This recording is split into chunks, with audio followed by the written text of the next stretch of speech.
যে আপনি মারা গেছে বলছেন কেন? ওই দেশ মুসলিম ভূখণ্ড, ওই দেশ মুসলমানদের ভূখণ্ড, হাজার বছরের ভূখণ্ড, তাদের নিজেদের ভূখণ্ড, সেখানে অন্য কেউ ঢুকতেই দিব না আমি। আমার কুড়ে ঘরে আমি বসবাস করব, তুমি জমিদার এখানে ঢোকার কে?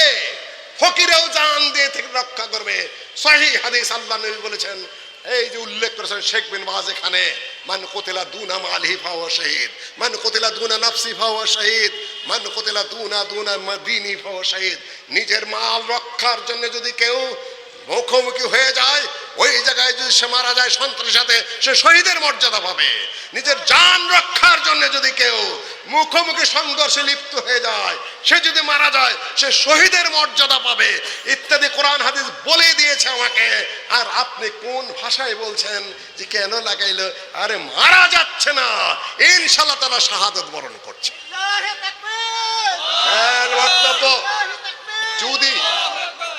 যদি ওরাই ইরানের ফাঁদে পড়ে থাকে, হেজবুল্লাহ শিয়াদের ফাঁদে পড়ে থাকে, তাহলে ভুল করেছে।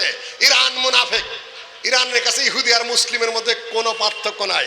হেজবুল্লাহ শিয়া ইহুদিদের সাথে এই স্বল্প সম্পদ সম্পন্ন মানুষগুলোকে যুদ্ধে লাগাই দেয়া, কিছু ইহুদি মূল্য, কিছু আহলে সুন্নাত জামাতের মুসলিম বললে তাদের কিছু যায়ও না, আসেও না।